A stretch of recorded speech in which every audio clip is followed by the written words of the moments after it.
They're built from the ground up.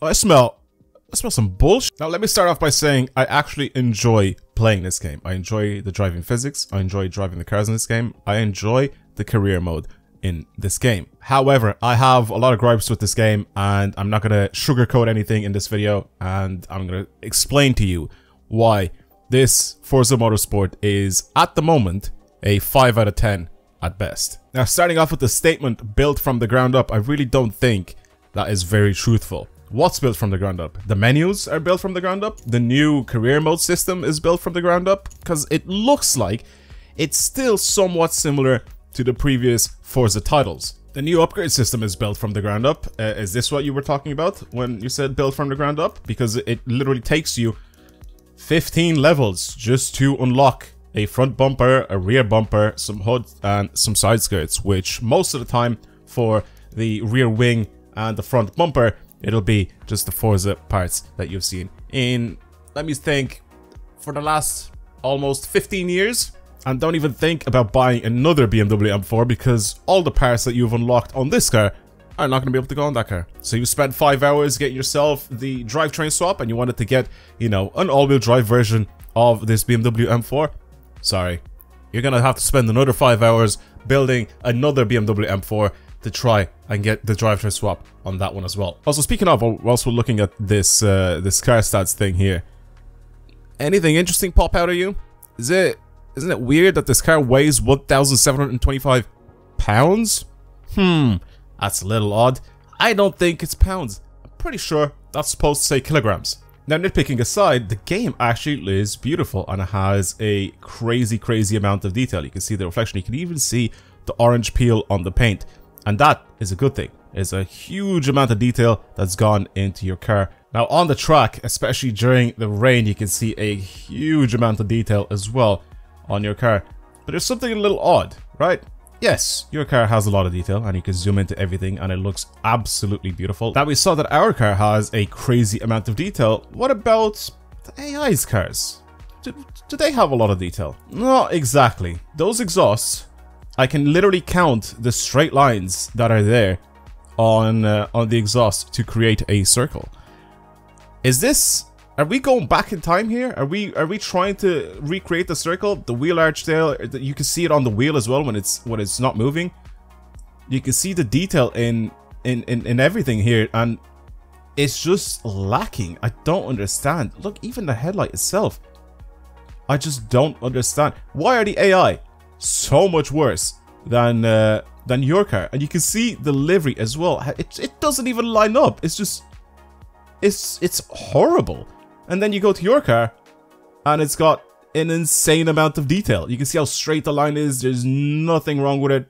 It is perfect. Now, I love driving this Audi R8. It sounds good. It looks good. It races really well. I'd love to take this car out when the time comes in the career mode and use this thing to race with it, because I think it'll be very fun. Well, think again, because there is absolutely nowhere in this game where you actually get to use cars that are used in actual motorsport. No GT3 cars, no Le Mans cars, no F1 cars. None of that is available in the career mode of this game. It is just non-existent. So you have your 911, your really cool 911 that I ended up making a video on not that long ago about taking it over into Rivals. That's very cool. I wish that I could have brought that car out and raced in it, because I actually ended up having a tune on it, and it was really good. Well, it's here. It's a GT3R. Can't use it anywhere. It's just, I'm just gonna leave it there, and it'll rot away because I can't use it anywhere. But I can use your regular cars. You know, I can build a Supra to level 35, taking me 5 hours to do it, and then that's cool. Well, I like the Supra. I'm gonna try to drift it.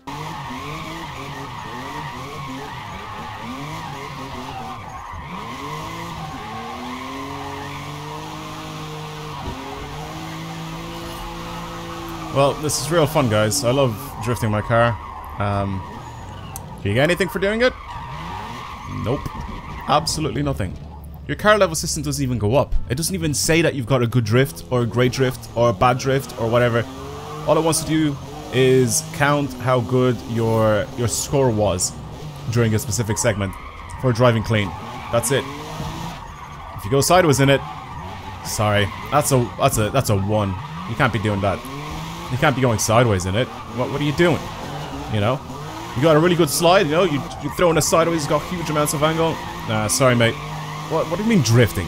Why do you want to drift in this game, you know? There is absolutely no reason to build a drift car in this game. Now, the only reason why you'd want to go ahead and build a drift car is to play in multiplayer. Well, yes, but you still have to go and you spend about 3 hours playing and getting whatever upgrades you want to get on your cars to be able to actually build a drift car, first of all. Which means that, you know, you can't just hop on and play and then hop off. You have to hop on, play for a few hours, build your car up, start getting parts, and then by the time it's time for you to hop on and start sliding, you have to get off because, you know, it's the midnight and you have work in the morning. So is there a point of drifting in this game? At the moment, no. There is no reason to build a drift car in this game. It doesn't give you anything. You get no rewards for it. The only thing that you can do, like I said, is play around in single player and drift like this, and you still don't get any rewards for it at all. If you want to play in multiplayer, it's going to take you a while to unlock all the parts to do so. Also, why does it look so flat here? I don't know. When it's noon in the middle of the day and there are no clouds, everything looks so flat, and I don't understand why. There's barely any shadows or anything, and it just looks really, really pale. I don't understand why it looks so bad.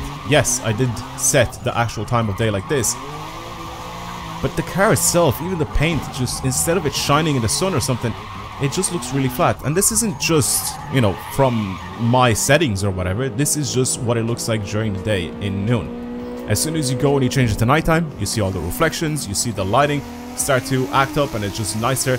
But in the day, I don't understand why they made it look so flat. The lighting system in this game honestly reminds me of pre-Forza Horizon 5, and I don't understand why. I don't think it has the same lighting system as Horizon 5. I think this is different than Horizon 5.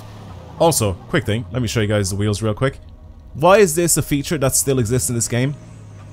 Look at the wheels. Oh, they've changed to different wheels. Oh, I'm speeding up and they changed to different wheels. What is that? Well, apparently that is a feature to add on cars to try and make it as smooth as possible, or make the wheels look as smooth as possible, and not take as much, you know, processing power to create spinning wheels. Hence why they end up looking like this.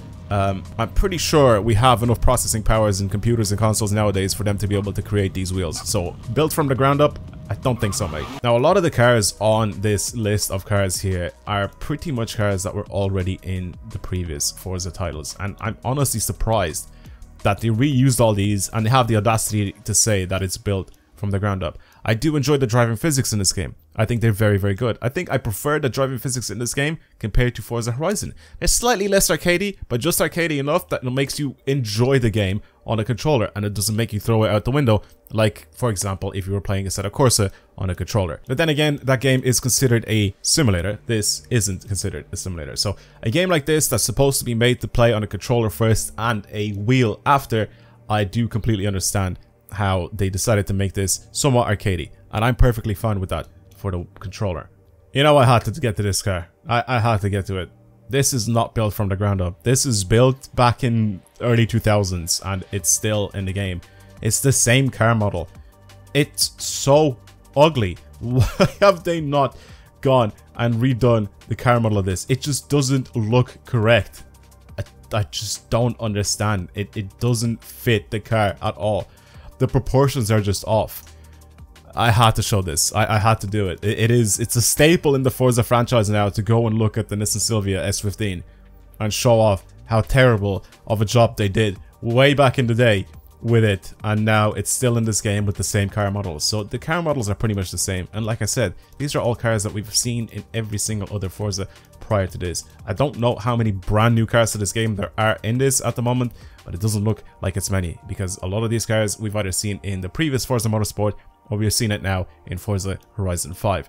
And I don't mind that we don't have many new cars, because I do know that the fact that they want to try and add more new and modern cars, and cars that you know, are only being released now, and of course adding it to this game over its lifespan of however many years that they decide to actually keep this game out for, until they replace it with a new Forza Motorsport. I understand that. That is perfectly fine.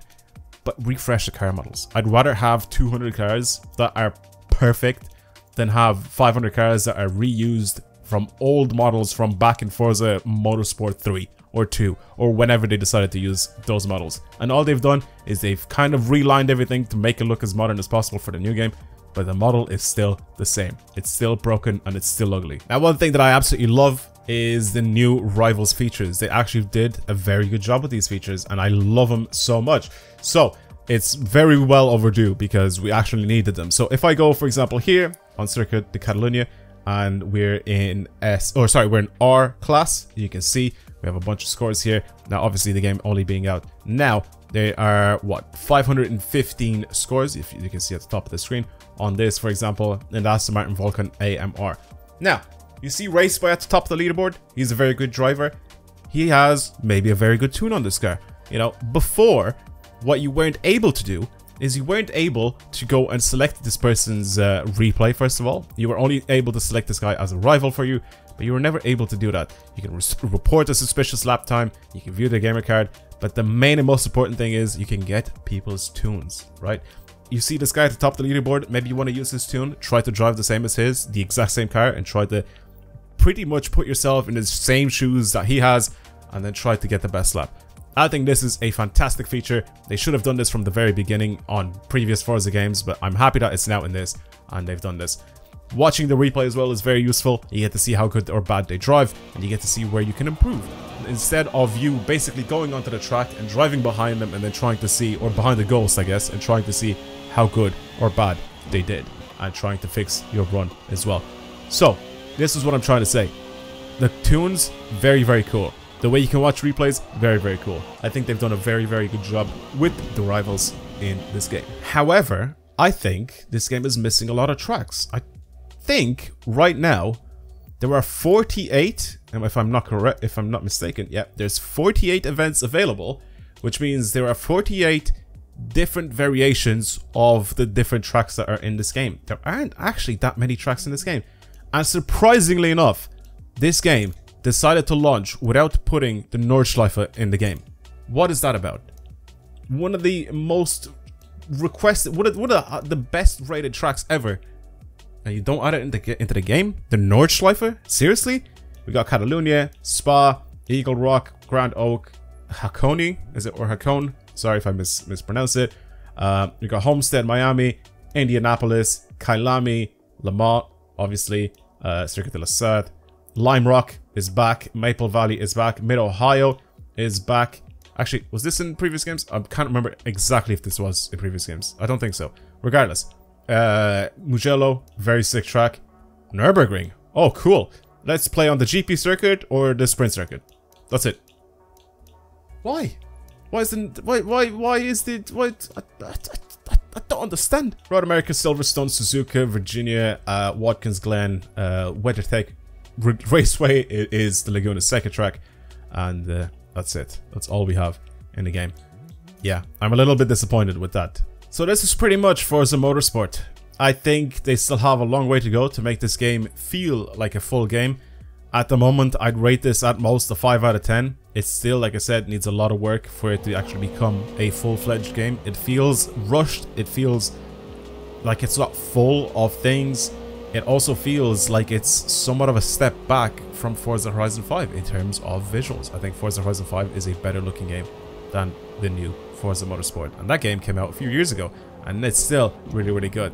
Now, like I said, it's a very good looking game, Forza Horizon 5, and I would rate it slightly higher than this. The only thing I don't really like about Forza Horizon 5 is the map itself. I feel like it's very bare, it's very empty. And again, I'm comparing two different games. I'm comparing an open world game to this, but that is the closest game that I can compare it to that is basically made by the same franchise. Does that make sense? If I go back and I compare it to Forza Motorsport 7, Forza Motorsport 7 actually had a lot of things in it. I think it has a lot more things in that game than this game.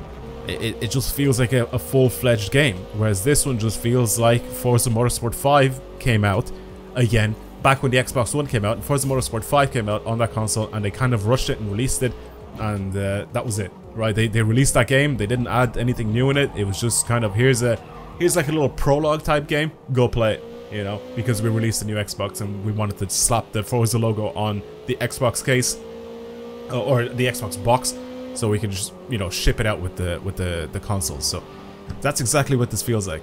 It sucks. It's disappointing. I want it to be better. I expected it to be better. I think a lot of people did. Should you buy this game? No. I think you should hold your money at least until they decide to put some more stuff in it and try to make it a full-fledged game. I think that's what their plan is. I think they're trying to add more and more stuff into this game as time goes on, and trying to keep content coming weekly, monthly, whatever, but they're going to constantly try to probably add a lot of tracks and cars in the game. But it's still, like I said, right now it just doesn't feel like a full-fledged Forza Motorsport. Thank you for watching, everybody. I'll see you guys in the next video. Goodbye.